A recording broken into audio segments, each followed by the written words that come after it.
Yeah,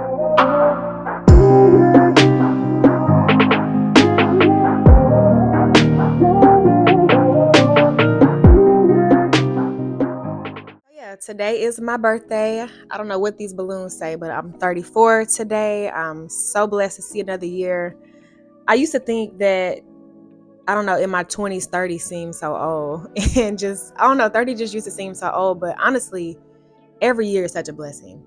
It would be like a slap in God's face to complain about getting older. That's just how I feel. And I just feel so blessed to see another year. I'm at the beach with Tab, so we just wanted to sit down and just talk to y'all. Thank y'all. Thank you to everyone who reached out to me on my birthday, wish me a happy birthday, show just genuine love. And yeah, I just so appreciate it. My birthdays are, for me, always chill. I just like a chill birthday. I like to spend them how I want to spend them.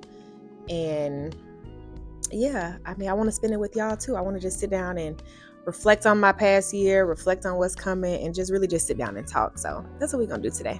Getting older makes me feel truly blessed. Getting older makes me feel like I still have the opportunity to do whatever God is calling me to do. I still have the opportunity to love those in front of me.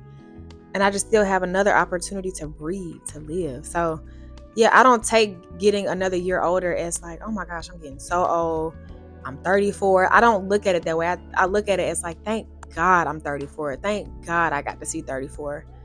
And so for me, at this stage, getting older is a true blessing. And I thank God for another year. I thank God for every day that I'm still here. So that's how I look at getting older now. I used to look at getting older like, dang, I'm not 21 no more. Like, dang, I'm not in my 20s anymore. But now, yeah, like I pray to live to see 100. Like I pray to live to see 50, 60, 70. So yeah, all that to say, I feel blessed getting older. I truly do. Wiser, older. Tab say I'm getting a little finer, with age. No, yeah. Getting old is a blessing for sure. Oh Lord, what have I learned in the past 365 days? I don't even know where to start. Well, I'll just start flowing. I've learned more about myself. I've learned more about, things that I still needed to heal from, work on. I learned things about, my interactions with people, my ability to maintain or lack of ability to maintain relationships. It was just another year of learning more about myself. It was another year of getting closer to God. I almost am done with reading the whole Bible. I have literally I'm in Revelations 10. I don't know where Revelations goes to, but I almost made it 365 days finishing the Bible. So I literally only have a few more chapters in Revelation and I'll be completed the Bible. And my mother's calling. I'm in our room. What? Tell me how your game was. Y'all lost? That's okay. See the room? There go daddy.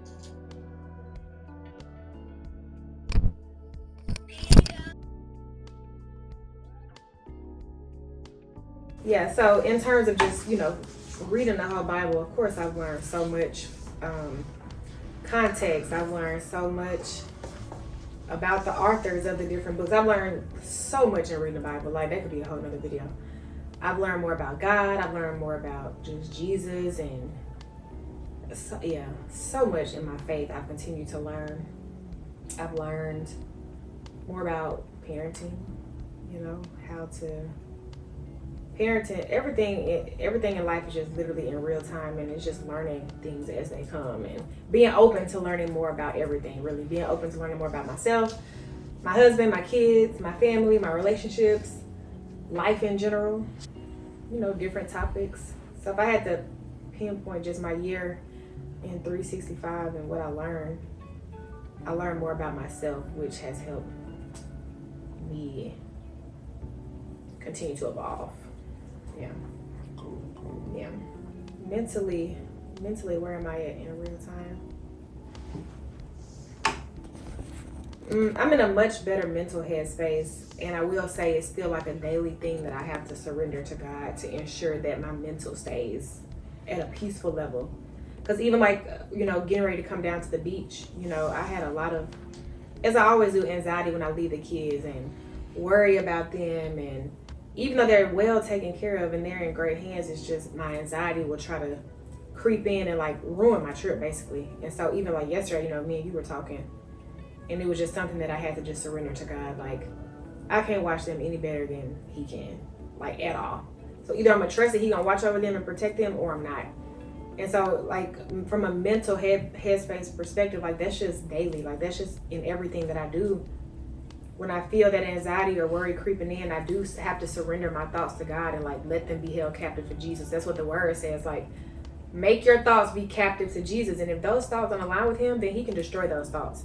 We can destroy them and try to, but like you still need to ultimately surrender those thoughts to Him. And so I try to actively daily, when I feel anything creeping in that's like not peaceful, I try to pause and be like, wait a minute, what's going on? Like, why am I feeling off? Why am I feeling this way? Like yesterday, you kept asking me like, or no, that might have been the day before. Yeah, when I was sitting down eating my firehouse sub, and you kept like, oh, I'm just trying to talk and see what's going on. That was anxiety already trying to creep in, and like I'm already thinking about leaving the kids the next day, and I'm still with them right now. And then all day yesterday morning. So to answer your question, I'm in a good mental space, and how I got there is a daily surrendering to God to ensure that either I'm gonna trust Him or I'm not, or I'm gonna let worry gonna rule my life, or I'm gonna let God rule my life. And even when worry do creep in, is actively stopping it, hopefully as soon as I possibly can, and surrendering it to Him so it won't ruin my whole day or ruin the whole vacation. So I'm in a good mental space with the help of God. Period. That's just where I'm at with it. And it took me a while to get there. Because you have to even identify, you have to have some type of a level of self-awareness to just even, in a moment when you know your peace is disturbed, actively stopping in that moment to really identify what caused me to get here. Because like the old me, I would just have some type of heaviness on me, and it may just sit for a week. It might sit for a month. Who knows? Yeah. So now I'm trying my best to like, don't let it sit for a minute, but that's not reality. So maybe it sits for 10 minutes, maybe it sits for half a day. I don't know, but the level of self-awareness, because I have reached a level of knowing what true inner peace feels like. I know my inner peace is disturbed, and I have to actively figure out what legit caused me to like be disturbed. And sometimes it can be a scroll on social media. Yeah. Sometimes it could be somebody cut me off in traffic. Like, it could be something big, it could be something small. It's just the intentionality to identify what it is, and so it doesn't fester and like manifest into something bigger. Yeah, so that was a long answer. Yeah. It's okay. I mean, it is an answer. Yeah. Do I like to celebrate my birthday? Truthfully speaking, self-celebration is something that I'm tackling in year 34. So I'll just lay the land there. Growing up, I always had a birthday party.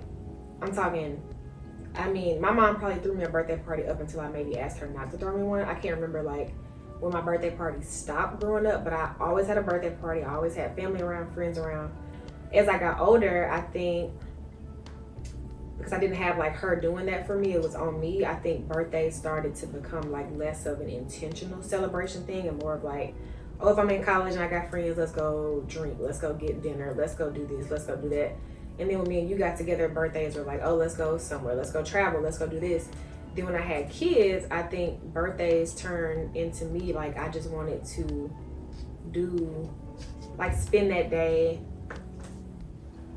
celebrating myself in a way that only I wanted to, if that makes sense. Like, it's gonna sound, I don't want this to sound, I don't seek celebrations of, like, I don't want a celebration with a whole bunch of people around that I don't even talk to. You know what I mean? Like, I'm not chasing a number to be like, oh, let me throw a birthday dinner and see how many people I can invite. Or let me go on this trip and try to round up as many people as I can just to see who all will show up for me. Like, now birthdays are, I just really want to spend them with people that I know genuinely love me and genuinely like are in my life. And so I think this answer may look differently next year, because I am working to uncover and just celebrate myself more and like focus on self-love more and focus on like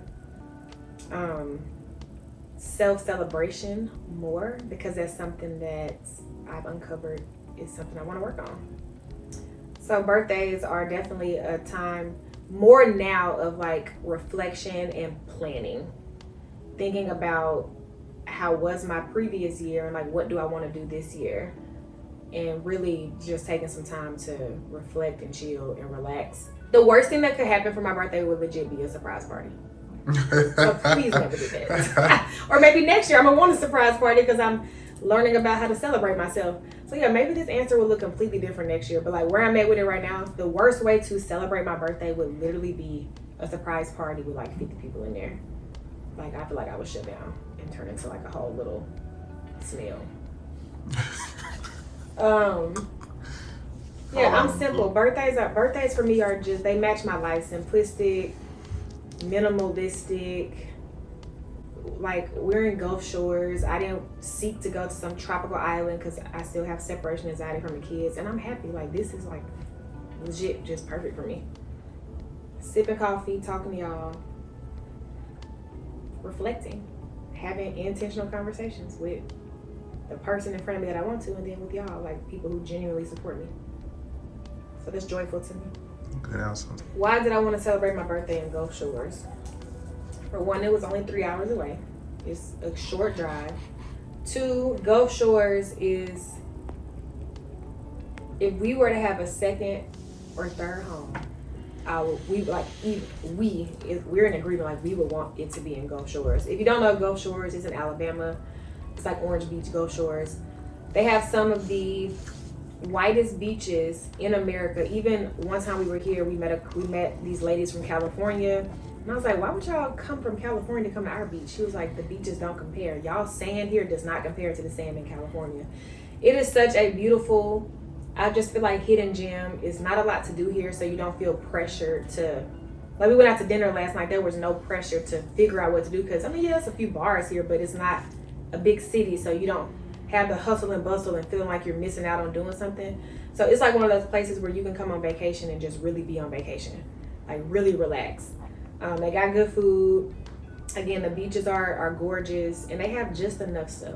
You know, like shopping, they do have that, but it's not like if you go to New York City and you sit in your hotel room, like why are you in New York? What you here for? If you go to London just to sit in your hotel room, why did you go to London? But if you go to Gulf Shores or a place like this and you relax, that's what it's for. And so that's why I wanted to go to a place where there would be no pressure to like do a lot of stuff, close to home. And Gulf Shores is like a second home. It's just something about this place. When we come, it's just, your soul just connects to it. It's just, I don't know. Yeah. And if anybody who knows us, we come to Gulf Shores like 3 or 4 times a year. At this point, like we have got to find somewhere to stay now. Yeah. I just love it. In my spot, man. And I think coming to Gulf Shores matches where I'm at with it in terms of what do I want to do. You know what I mean? Like other people, why would you go to Gulf Shores for your birthday? Like you need to be going to this. This is what I want to do. Like this is what's filling my tank. Is coming to a place where I feel safe, I feel connected to for whatever reason, and it's just where I want it to be. What am I looking forward to in year 34? I'm looking forward to whatever God has in store for me, and I think immediately speaking. So I was in prayer, and I was just asking God, you know, kind of like what He had for me this year. Like what are the things that He, you know, what's in His will for my life this year. And you know, I felt like I heard Him say, you know, He wanted me to study the Proverbs 31 woman. And I feel like a lot of us have heard that before. I know I had heard of it before, but I probably had read it before, but it's a difference in reading something and reading it to study it and reading it to like truly dissect what it means. Because we've all probably heard she's more precious than rubies, and like we've heard different little, it's pictures all over the place that has that she's worth more than rubies or whatever. And so I think He led me to that because also like how I started off, this year is a year of more about just self-love and self-celebration and building more confidence. And I think in order to do all those things, you have to know who you are as a woman. You have to know I have to know how God sees me. I have to know how God views womanhood. What is womanhood to God? And basically his mom was talking to him about, hey, this is the type of wife you need. Like this woman that I'm describing, because it wasn't based on an actual woman, it was based on his mom describing what a good wife would be, what a good wife is, what a good woman is. And so I'm just so excited to dive into that and learn more about a Proverbs 31 woman and apply those principles in my life this year. So that's what I know for sure is like what's next for me is learning more about biblical womanhood. You know, it's not this passive woman in the background. Like a Proverbs 31 woman, she was an entrepreneur. Like she was about her business and she cared for her husband and she cared for her kids so much so that like they sang her praises. Her husband praised her. But it just talks about the qualities of a woman. And I feel like definitely, you know, God put that on my heart to focus on and study this year. Yeah, keep watching because this is in real time. And so in real time, I'm about to be studying Proverbs 31. So I think it will only be right if I come on here and we just talk about in real time what I'm learning about it. We might be in Proverbs 31 for a while. Okay. And I know, like, God is so intentional and he knows he knows the desires of our heart, and he knows like now in my life, like I'm truly seeking to want to learn how to celebrate myself. I'm truly seeking like self-love, and for him to just put this verse or just, you know, Proverbs 31 in my mind is just so intentional. But anyway, let's read it. Proverbs 31, it starts in verse 10. Who can find a virtuous and capable wife? She is more precious than rubies. Her husband can trust her, and she will greatly enrich his life. She brings him good, not harm, all the days of her life. She finds wool and flax and busily spins it.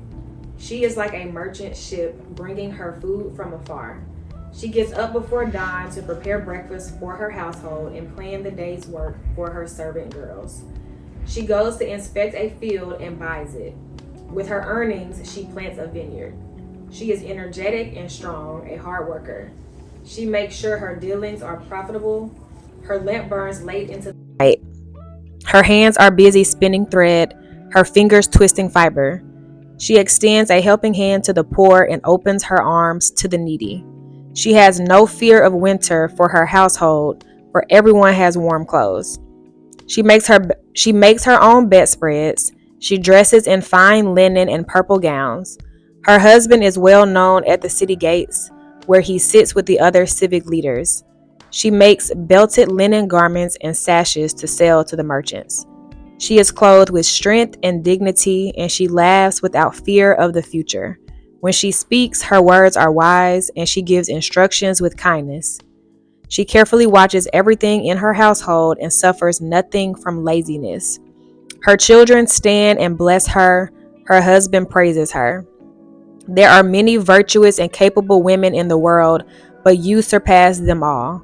Charm is deceptive and beauty does not last, but a woman who fears the Lord will be greatly praised. Reward her for all she has done. Let her deeds publicly declare her praise. Yeah, like that's just where I'm at with it. I want to be a Proverbs 31 woman. I want to be someone who is about what she says she's about. I want to be someone who does not sit in laziness. I want to be someone who knows my value, knows my worth in Christ, helps the needy, helps the poor. I mean, she was an entrepreneur. She went and bought a field and flipped it and turned it into a vineyard.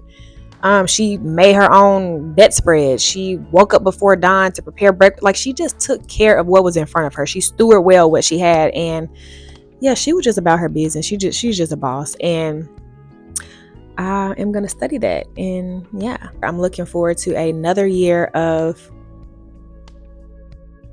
seeking God more, healing, and evolving. It's just this, like, that's just my cycle. Seeking God, healing, and evolving, because you always going to be on this seeking journey. As you continue to seek, new things are going to pop out of the surface that you actually need to work on. As whatever you just sought in you know, when in your seeking period, now you got to potentially heal from whatever you just found. So if I just found out that, oh, you actually don't know how to celebrate yourself, okay, now I got to heal from that. Now I got to figure out why and how. And then the evolution is, now that you've figured this out, you're healing from it, now you got to evolve. Now you got to put it into action. And so that's just what I just call my life right now. It's just an ever evolving, healing, seeking journey. And I'm excited. Yeah, who knows what year 34 has. What I do know is what I'm about to study right now, and that's all I know. Yeah. So if you're wondering what's to come, that's for sure what's on the way. So maybe y'all can start reading Proverbs 31 on your own and start to pray about it and all the things. I know for sure, me and Tab will continue to have conversations on here and just share real time experiences, learnings, and journeys. That's just what this is all about. And so thank y'all for joining me on this journey. I love y'all. I hope y'all have a great day, great week, great month, great year, and I'll see y'all soon.